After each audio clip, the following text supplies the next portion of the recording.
The night was not quiet. It looked quiet to everyone else, but to the girl with the strange eyes, the night was full of movement. Her name was Nia. She was only 10 years old, but she carried something inside her that no child her age should carry. When the moon was high and the wind was still, she could see shadows slipping through the trees. She could hear whispers that made the hairs on her arms rise. This night, as she sat on the mat outside her family's hut, she saw it again. A tall shadow, taller than any man, moved at the edge of the forest. Its eyes glowed red like fire from the cooking pit. No one else seemed to notice. The goats tied near the hut stirred, restless, but her mother hummed softly inside, grinding maize, unaware of the thing watching them. Nia's chest tightened.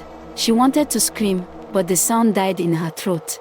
The shadow raised a hand, long and thin, pointing toward the village. Then it slipped back into the trees. She blinked hard. Was it real? Or another vision that only she could see? Nia had known since she was very small that her eyes were not like others. The village children sometimes teased her, calling her spirit eyes. When she was a baby, the old women said she would not live long. When she survived, they whispered that she was marked by something they did not understand. Her father, a hunter, tried to comfort her by saying she was only imaginative. But her mother often avoided her gaze, as though afraid of what she might see in her daughter's eyes. The truth was that Nia saw things before they happened. She once told her aunt not to walk near the river that morning.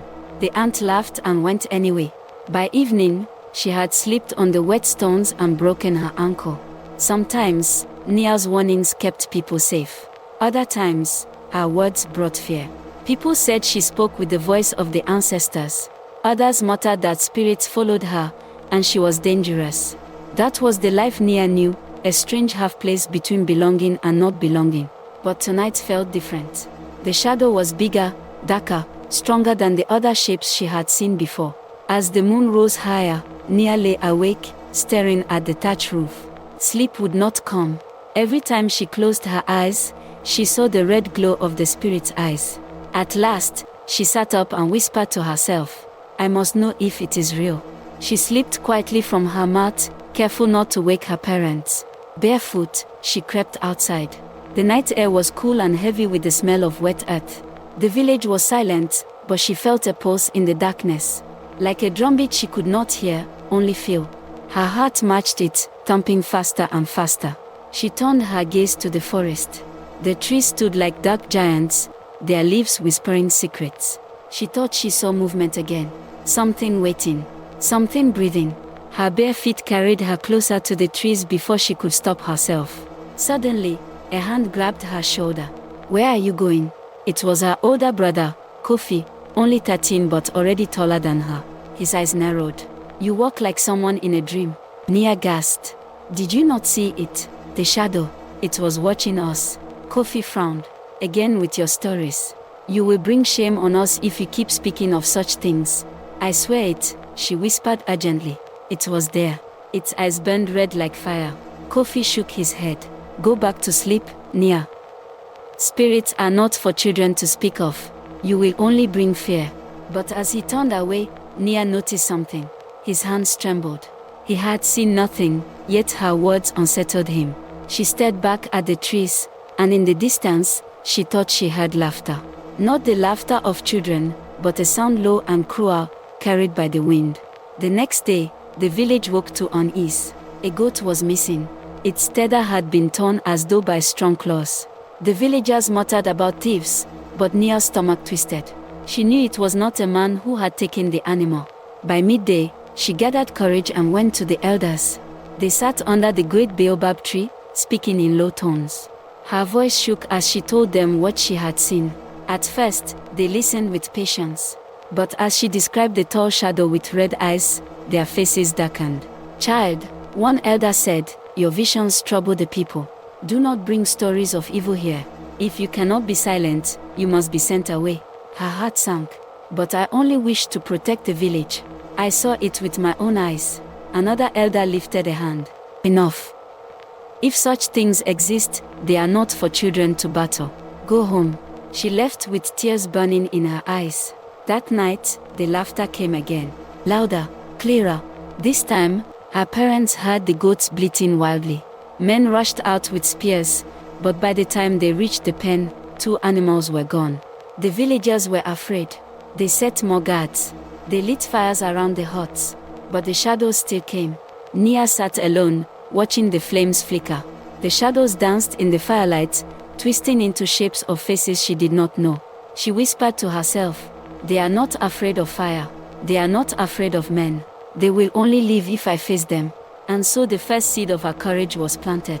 That was the night Nia, the little seer, knew she could not stay silent. Her gift was not a curse. It was the only weapon her village had. And though fear pressed heavy on her chest, she promised herself, "I will not run. If the spirits come for us, they will find me waiting." The next few days were restless ones. Everyone in the village felt that something was wrong, though they tried not to speak of it openly.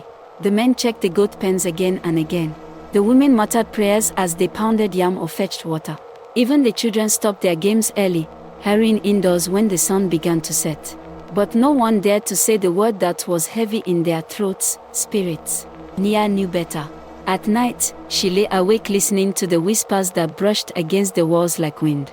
Sometimes, she felt the thatch roof shift as though unseen hands touched it. Her skin crawled, yet she did not cry. She wanted to, but deep inside, she sensed the shadows fed on fear. If she showed them her tears, they would only grow stronger.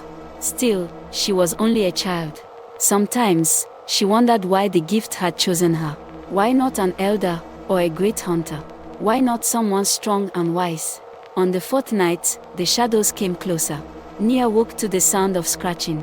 She thought at first it was a rat digging at the grain basket. But when she looked toward the doorway, she froze. A tall figure stood there. Its body was made of smoke, but its shape was human. A face floated within the smoke, pale and stretched, with wide hollow eyes. Nia's breath caught in her chest. The figure's mouth opened slowly, and a hiss poured out. The sound was like the cry of many snakes at once. Her father stared beside her, grumbling in his sleep. He did not wake. Nia's lips trembled. "Go away," she whispered. The spirit tilted its head, as if amused. Then it raised its long arm and pointed at her. Nia's heart pounded. The figure did not move closer, but she felt its coldness filling the hut. Her breath made clouds in the air, though the night was warm. Then, just as suddenly, the shadow slipped backward through the doorway and vanished. Morning came, and Nia felt weak. She told her mother what she had seen. Her mother's hands froze on the calabash of water, but she said nothing. Only, later, Nia heard her mother whispering with the neighbors. "They say the child has been touched. That is why she sees these things. It is dangerous." Nia walked away before she heard more. The words stung like thorns. That evening, the elders called the men together. They spoke of the missing goats, of the sickness that was spreading among the chickens, of the strange unease that filled the air. "We must act," one elder said. "We will build stronger pens. We will keep fire burning all night. Perhaps thieves will be frightened away." But another elder shook his head. "This is not the work of men. Something else walks among us." At that, silence fell. Nia stepped forward. Her small voice shook, but she spoke clearly. "I have seen them. They are spirits. One came into our hut last night." Gasps rippled through the crowd. One elder scowled. "Child, your tongue will destroy peace. Be silent." But the older women began to murmur, glancing at one another with fear. Everyone remembered stories of the old times, when evil spirits roamed freely, taking what they wished. That night, fires were lit at every corner of the village. Men stood guard with spears. Women stayed awake, whispering prayers. Nia sat near the fire, hugging her knees. The flames crackled, but they did not ease her heart. Then it happened again. The goats bleated wildly. A great wind rushed through the village, though the trees around were still. The fires flickered, and for a moment, Nia thought they would go out. From the edge of the forest, shadows rose. Many this time, not just one.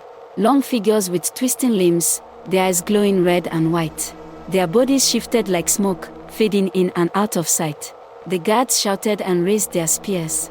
The men charged forward, but the shadows slipped past them, faster than the eye could follow. A cry went up, 2 goats dragged into the darkness. The men gave chase, but the spirits vanished into the trees, leaving only silence behind. The village trembled with fear. Nia's heart ached as she looked at their faces. She knew then that no spear could fight these shadows. No fire could burn them. And she knew something else, though she could not explain why. The spirits were not here for goats. They were here for people. The goats were only warnings. The next morning, when the sun rose pale and cold, Nia sat alone near the river.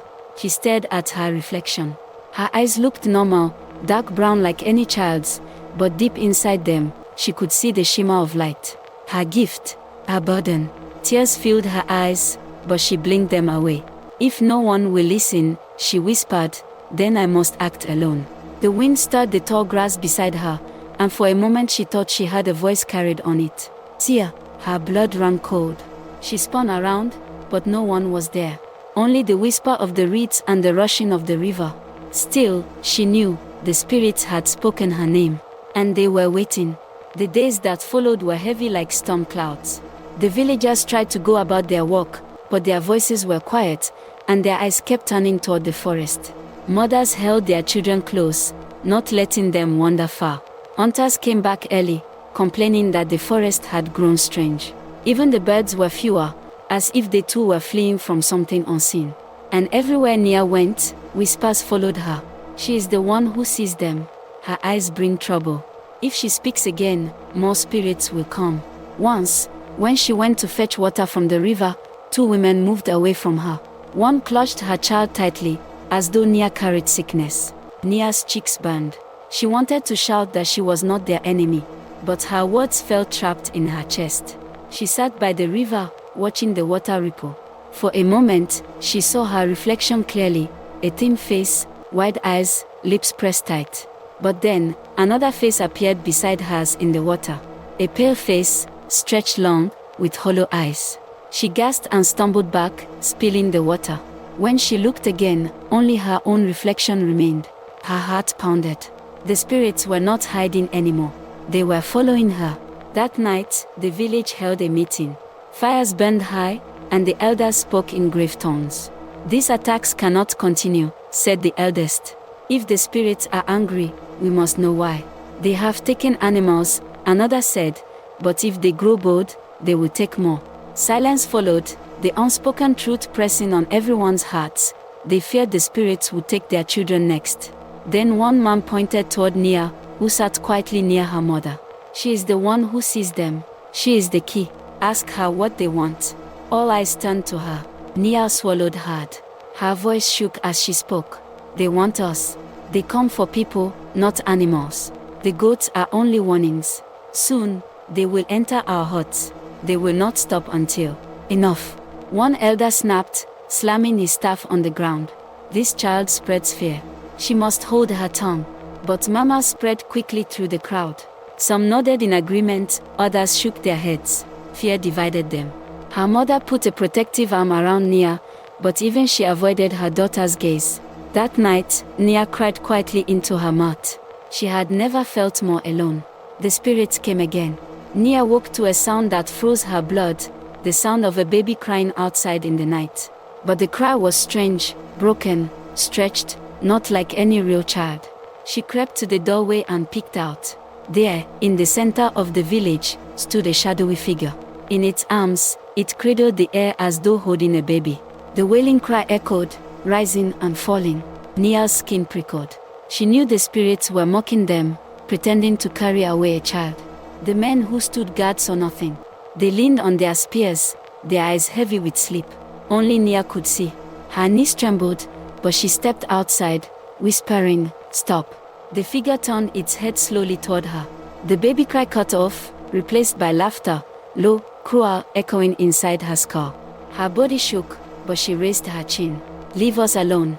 The spirit drifted closer, its red eyes blazing. The air grew cold, and frost touched the grass at her feet. Nia wanted to run. Every part of her screamed to flee. But something stronger held her in place. She thought of the women clutching their children. She thought of her brother, who had tried to protect her even when he did not believe. She thought of the goats, dragged into the forest. If she ran, the spirits would never stop. So she stood. The shadow loomed over her, taller than the huts. Its laughter roared like thunder. Then, just as before, it slipped back into the darkness, leaving the village silent once more. By morning, Nia was weak, her body drained as if the spirit had stolen her strength. Her mother begged her not to speak of it. The people are already afraid. If they hear more, they will blame you. But Nia's heart was set. She had seen enough. She could not stay silent.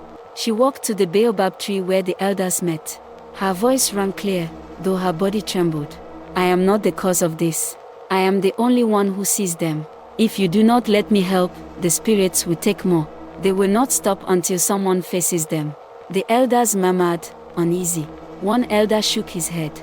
Child, you are too small, too weak. But Nia lifted her chin. I may be small, but I have the gift. I will use it. Whether you believe me or not, I will face them.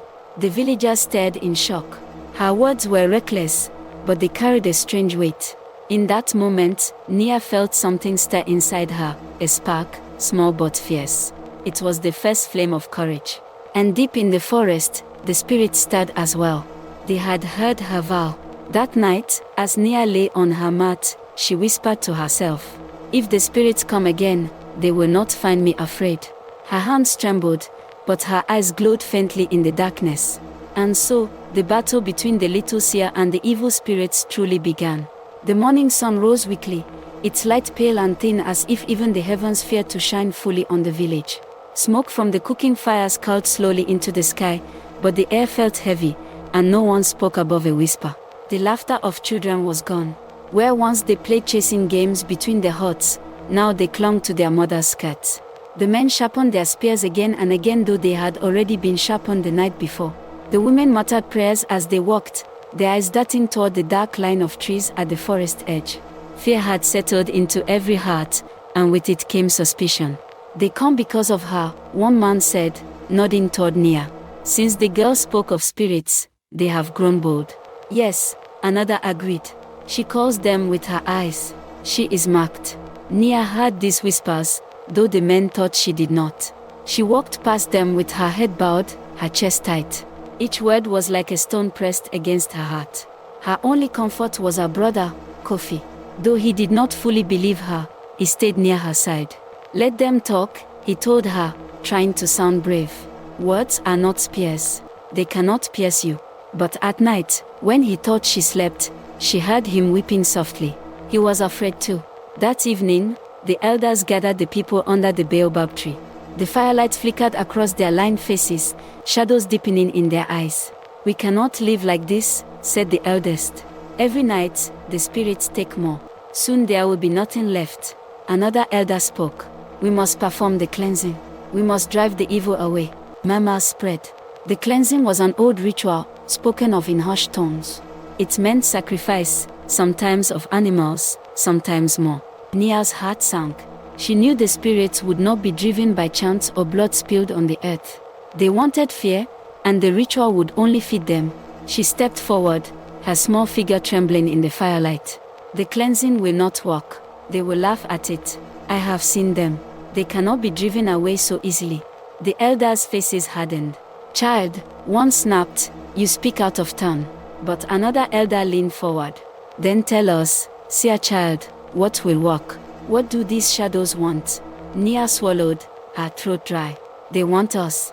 They want to claim the living. Goats and chickens are nothing to them. If we do not face them, they will take people. Soon, gasps rippled through the crowd. Mothers clutched their children. Men gripped their spears tighter. But instead of listening, fear twisted their hearts against her. One woman shouted, then it is you they want. You are the one who sees them. You have called them here. Yes, another agreed. Her eyes are cursed. Drive her out, and the spirits will follow her. The crowd erupted in cries, some for protection, others for banishment. Nia's legs shook. She had never felt so small. Her mother pulled her close, shielding her from the angry voices. But even her mother's arms trembled. The elders struck their staffs against the ground, calling for silence. Enough, said the eldest. No child will be cast out tonight. But if her visions do not stop, we will have no choice. The meeting ended in uneasy silence. That night, Nia dreamed. She was standing in the forest, barefoot, the earth cold beneath her feet. The trees loomed tall and twisted, their branches like reaching arms. From the darkness, dozens of glowing eyes opened, red, white, yellow, burning in the black. The spirits surrounded her, whispering in voices that scraped like dry leaves. "Seer," they hissed. "We see you." Her chest tightened. She wanted to run, but her legs would not move.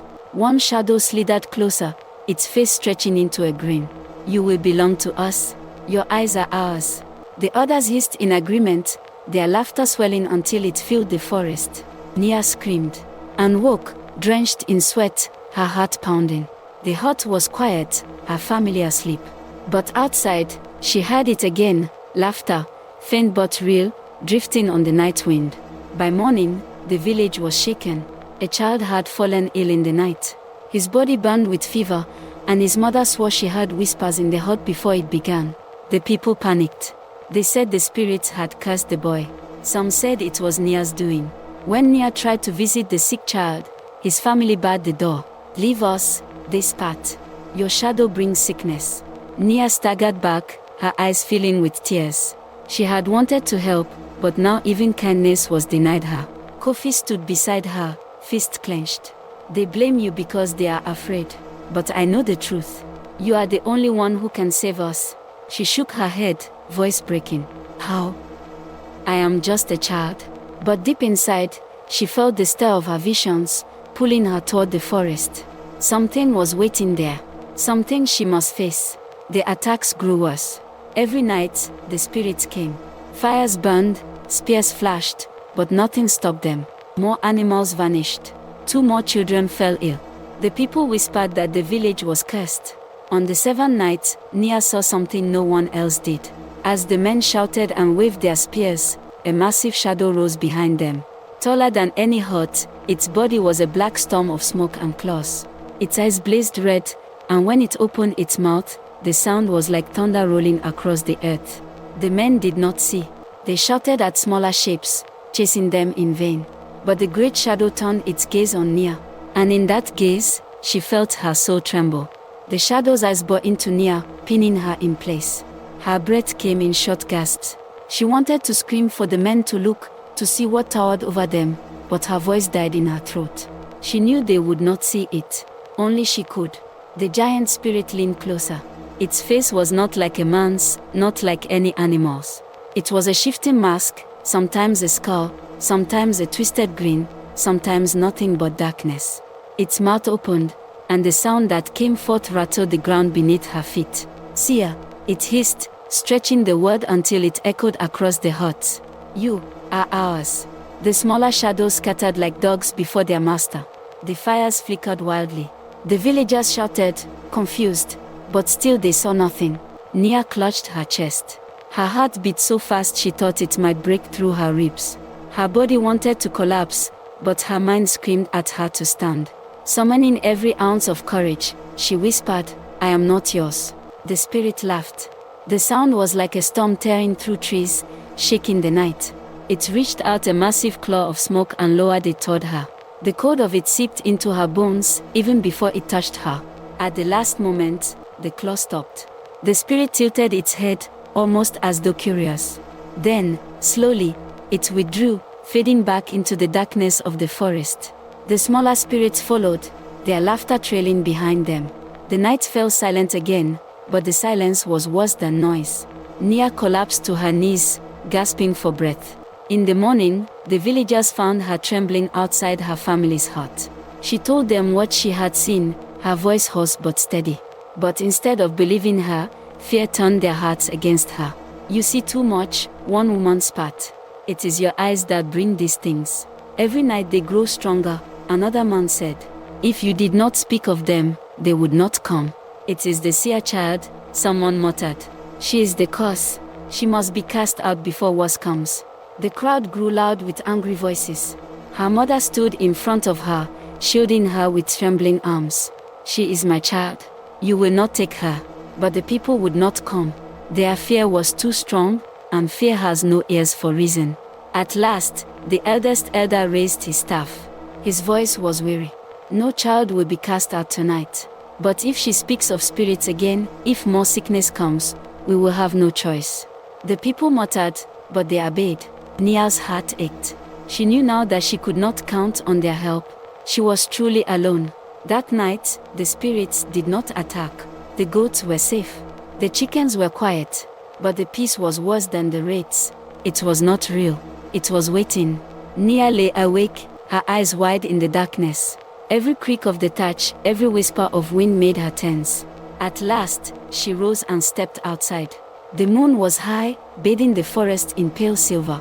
The trees swayed gently, but the shadows beneath them were too deep, too still. She felt a pull, deep in her chest. Not like fear, but like a rope tugging her forward. Her visions had never been this strong. She knew what they meant. The spirits were waiting in the forest. And if she did not go to them, they would come again, stronger, crueler. She clenched her fist. Her whole body trembled, but she whispered to herself, "If I am the only one who can see them, then I am the only one who must face them." She stepped forward, her bare feet sinking into the cool earth. The forest loomed before her like a great mouth opening wide. Behind her, the village slept, unaware. Ahead of her, the darkness waited. And Nia, the little seer, walked toward it. The forest swallowed her. One step past the first line of trees, and the world of the village was gone. No sound of crickets. No rustle of goats in their pens. Not even the far-off snore of the men who slept by the dying fires. Here, in the forest, the air was thick and heavy. Every breath tasted of earth, damp leaves, and something sour that clung to her throat. The moonlight did not follow her under the trees.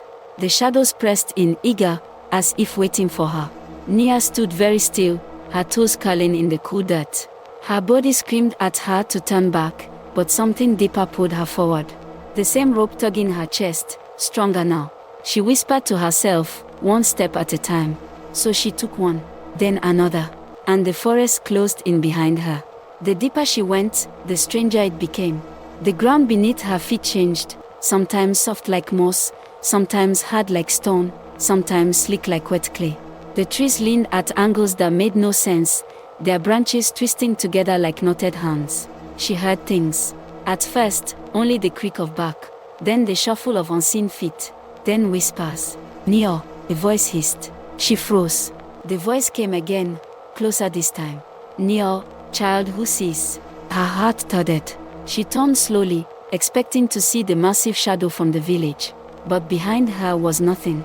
Only trees, black and endless. When she faced forward again, the ground had changed. Where there had been earth, now there was water. A shallow pool stretched before her, reflecting no stars, no moon. Only her own pale face stared back. And then her reflection smiled. Her real lips did not move, but the reflection's mouth curled upward, teeth sharp and too many. Nia stumbled back, falling onto her hands. The reflection did not mimic her fall. It stood tall, staring at her, smiling wider. "Why do you walk here, little seer?" it asked, though its mouth did not move. The voice was inside her head. Nia's words shook. "I came to stop you." The reflection laughed. It was not a sound of joy but of hunger. "You cannot stop what you are part of." "What do you mean?" Nia whispered. But before the reflection could answer, the pool rippled and shattered like broken glass. The water was gone. Only dirt remained. Her hands trembled as she pushed herself up. The forest was playing with her, twisting what she saw. She kept walking, faster now, even as her legs shook. The whispers grew louder. Faces appeared in the back of trees, men, women, children, all staring, all muttering words she could not understand. Some of them wept. Some of them laughed. One tree bled thick, black sap that dripped onto her arm like hot tar. She bit her lip until it bled, forcing herself not to scream. At last, she reached a clearing. The moonlight broke through here, faint and cold. In the center stood an ancient tree, so wide that 10 men could not have wrapped their arms around it. Its bark was silver, its roots coiled above ground like snakes. And sitting against the roots was an old man. His skin was the color of ash, his eyes clouded white. His beard flowed to his chest, tangled with leaves and feathers. He wore no cloak, no sandals, only a simple cord around his waist. When he spoke, his voice was both cracked and strong, like firewood splitting. "You should not be here, little seer." Nia froze. "You can see me." The old man chuckled. I see everything in this forest. The question is, what do you see? Nia's mouth opened, then closed. Her body told her to run. Her heart told her to stay. Finally, she whispered, I see spirits. I see shadows. They come for my people. And I am the only one who can stop them. The old man's blind eyes seemed to glimmer. Brave words.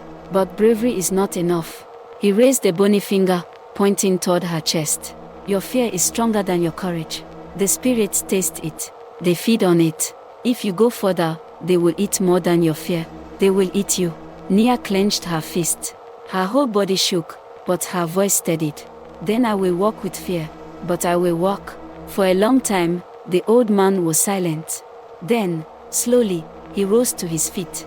Though frail looking, he stood tall, taller than seemed possible. His presence filled the clearing.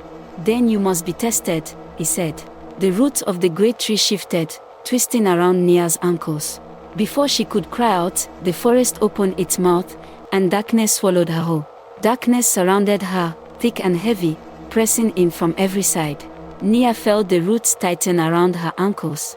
Panic clawed at her chest, but she forced herself to breathe. The old man's voice echoed inside the forest, soft now, almost gentle. Walk through it. Face it. Only then will you know if you are ready. Nia looked around. Shadows moved in the corners of her vision. Faces appeared in tree trunks, some smiling, some weeping, some screaming silently. Every step she took, they twisted and shifted. She stumbled over a root and almost fell, but something inside told her to rise again. Her own fear tried to stop her. It whispered that the spirits would devour her, that the village would be lost anyway, that she was too small, too weak. But then she remembered the village, the mothers clutching their children, the men sharpening their spears in fear, the goats dragged into the darkness. And she felt something stronger than fear, something she had almost forgotten. Courage. The roots let go, and the darkness seemed to open like a door. Before her lay a path, lined with glowing mushrooms and silver leaves. The air smelled of wet earth and something sweet, almost like honey. Yet the path was not safe. Figures appeared in the glow, animals she had never seen, half real, half shadow. A snake with scales of fire slithered silently. Birds with eyes like jewels perched on invisible branches, watching her every move. Nia pressed forward. Every instinct screamed to flee, but she moved slowly, carefully, whispering, I am not afraid. I am not afraid. The creatures of the forest did not answer, but the path shifted beneath her feet. Each step brought new illusions, her own village, burning. She saw her friends vanish in shadow. She saw her brother fall, screaming. Her knees buckled. She sank to the earth. And then she heard the voice again, clear and patient. This is not real. It is the forest. It is the fear within you. Nia closed her eyes, shaking. She remembered the old man's words, walk through it. Face it. Slowly, she stood, trembling, and opened her eyes. She forced herself to see the illusions for what they were, shapes, shadows, not real. And step by step, she walked forward. The path led to a small clearing. A pool of water shimmered there, reflecting nothing but the dark sky. The old man appeared again, standing at the edge. You have passed the first trial, he said.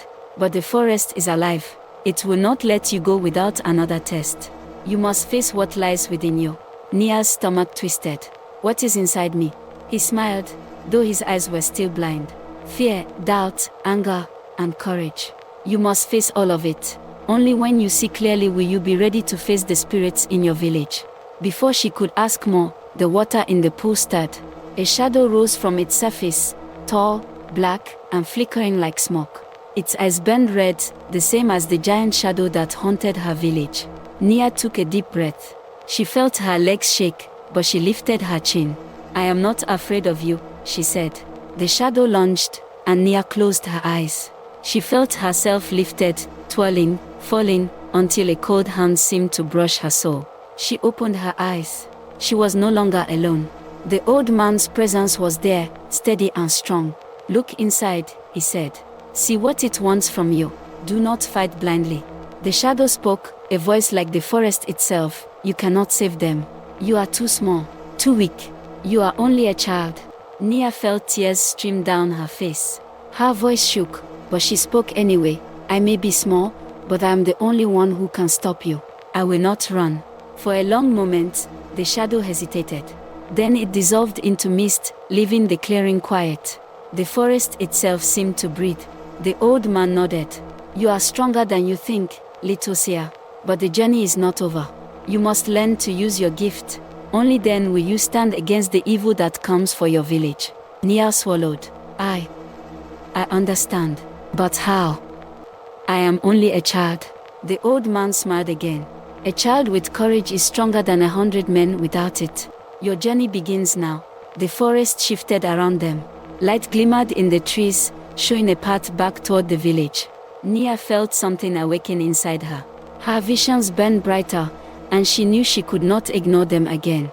She turned to the old man, but he had vanished. Only the wind whispered through the silver leaves.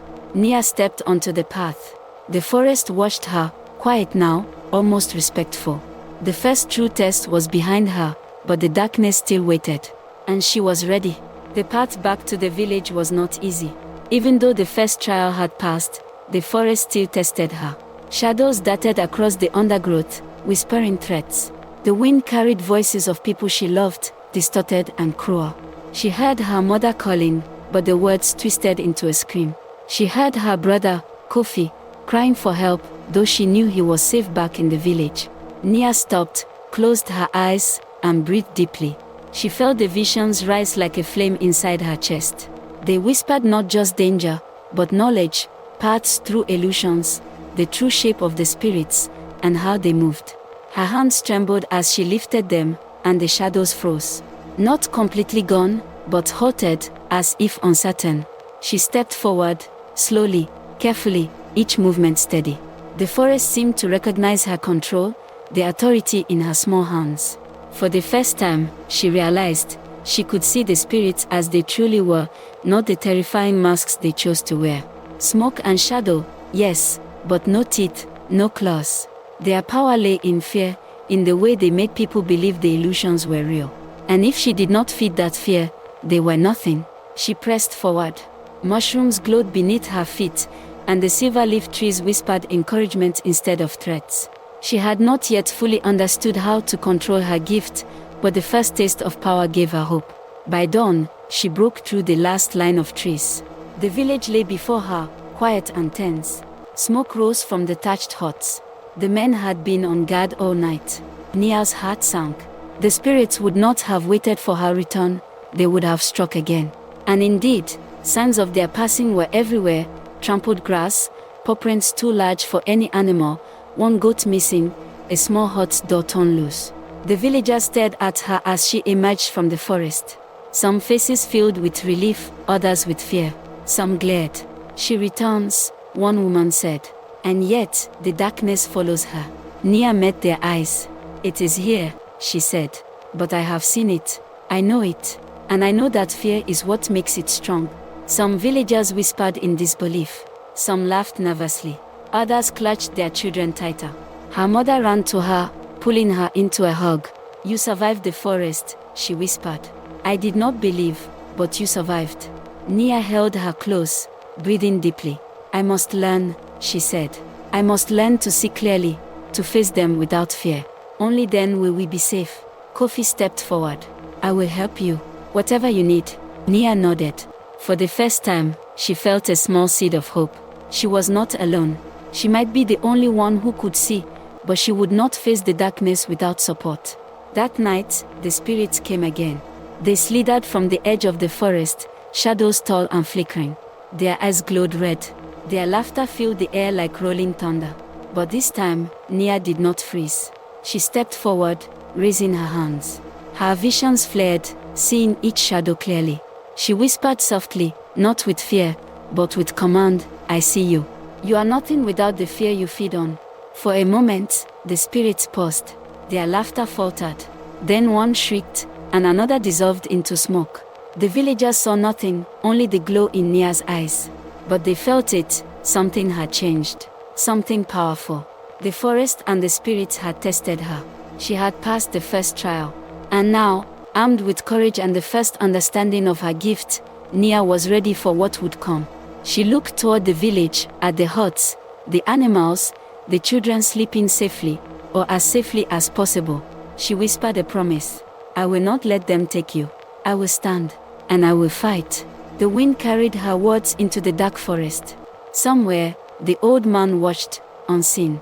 And the spirits waited, patient, knowing the little Seer was no longer afraid. The village was quiet, but not peaceful. The men sharpened their spears. Women whispered prayers. Children clung to mothers, afraid to move. Nia stood at the edge of the village, barefoot, her eyes scanning the forest. She could feel it, the spirits were close. They moved like smoke over the treetops, waiting for fear to feed on. She closed her eyes for a moment. The lessons from the forest came back to her. The shadows were strong, but they were only powerful because people were afraid. And fear, she realized, could be fought. She took a deep breath. The first shadow appeared just as the sun began to set, bleeding orange light into the sky. It was taller than the huts, its body twisting and flickering. Its eyes glowed red like coals. Around it, smaller shadows darted, moving silently, watching. The men shouted, raising their spears, but the shadows passed right through them. One man swung at a figure that vanished, hitting only air. The villagers screamed. Nia stepped forward. Stop. Her voice was small, but steady. The shadows paused. Something about her tone, the certainty in her fearless voice, made them hesitate. I see you, she said, raising her hands.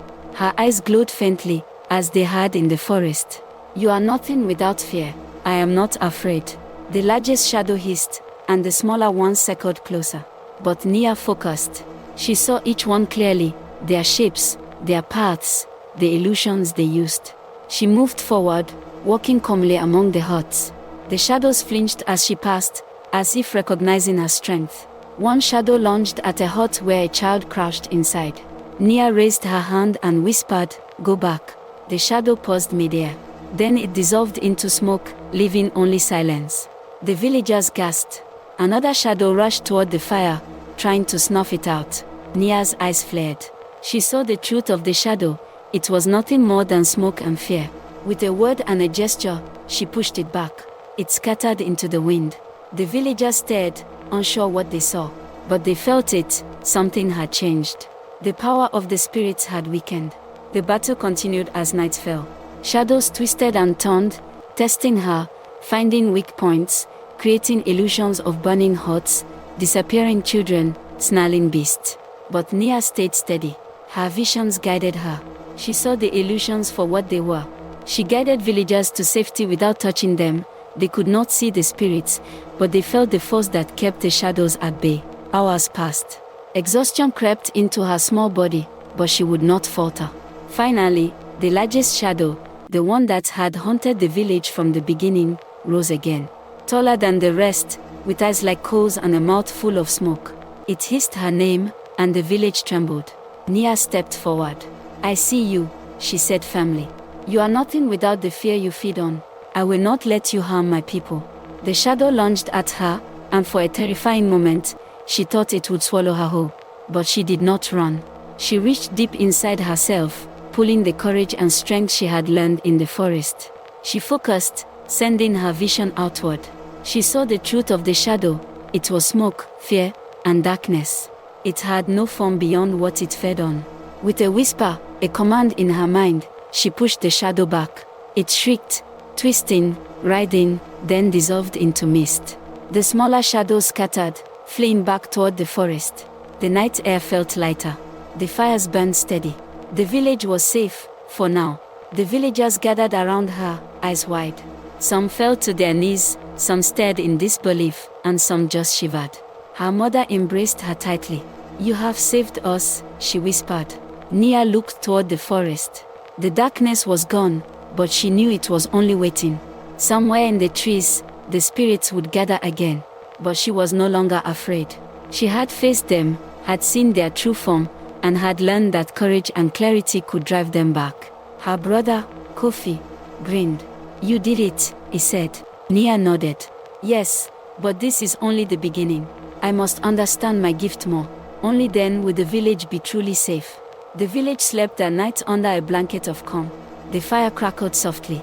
Nia's eyes glowed faintly, the first spark of a seer who had begun to master her gift.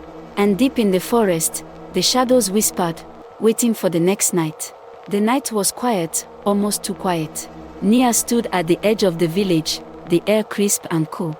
The villagers slept, or at least pretended to, under the watch of the fires she had helped keep burning. But she knew better. The spirits had not gone.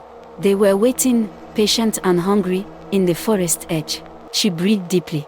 Her visions had sharpened since the first night. She could sense the shadows before they appeared, see the illusions they created, and feel the fear they fed on. Tonight would be different. Tonight, she would face them fully. The first shadow appeared just as the moon rose high, silver light spilling over the village. It was taller than any hut, dark and twisting. Its eyes glowed red and white. Around it, smaller shadows swirled like black smoke, whispering and hissing. Nia raised her hands, feeling the vision's pulse in her mind. She focused, not on fear, not on the chaos, but on the truth. The shadows had no real form. They could only harm those who believed in them. "I see you," she whispered. Her voice carried over the village. "You are nothing without fear. You cannot touch us." The shadows froze, hesitant. Then the largest of them roared and lunged forward. Nia's body shook, but she stood her ground. She breathed in deeply and sent her mind outward. She saw the shadow as it truly was, smoke and darkness, feeding on fear. She did not resist it. She did not fight it blindly. Instead, she projected her courage, her clarity, into the shadow. It faltered. She pushed harder, her small voice echoing, "Go. You have no power here." The shadow twisted and shrieked. Its body flickered, smoke breaking apart, swirling into nothing. The smaller shadows followed, dissolving like mist in the morning sun. The village was still. Silence blanketed it, soft and heavy. The villagers emerged from their huts, eyes wide with awe. Mothers hugged their children. Men stared, mouths open. Some fell to their knees. All of them felt it, the shift in power, the calm that had replaced the fear. Her mother ran to Nia and embraced her tightly. "You have saved us all," she whispered. Nia's eyes glowed faintly in the moonlight. "No," she said. "We have saved ourselves. I just showed the way. The shadows are only as strong as the fear we give them." Her brother, Kofi, smiled. "And now we will never give them that." In the days that followed, the village recovered. The goats returned, the sick children grew stronger, and the men and women rebuilt their homes. But something had changed. Nia was no longer just a child who saw shadows. She was a seer, a protector, a bridge between the village and the unseen world. She spent her days learning, guided by visions and whispers she now understood. She practiced seeing without fear, controlling the shadows' illusions before they reached the village, and teaching others how to remain calm in the face of the unknown. The old man of the forest appeared once more, standing silently at the edge of the trees. Nia bowed. "You have grown strong," he said. "But remember, the shadows will always return if the fear returns. Guard the village, and guard your heart." "I will," Nia replied. "I am ready." The old man smiled, then faded into the forest. Years passed, and Nia grew, but she never forgot that night. The villagers came to trust her visions, and her courage became a story told to every child, the story of the little seer who faced the evil spirits and protected her people. And sometimes, when the moon was high and the wind whispered through the trees, the villagers swore they saw a faint glow at the forest edge, the eyes of a child who was no longer afraid, standing watch over them all. Nia had faced the darkness, and in doing so, she had become the light.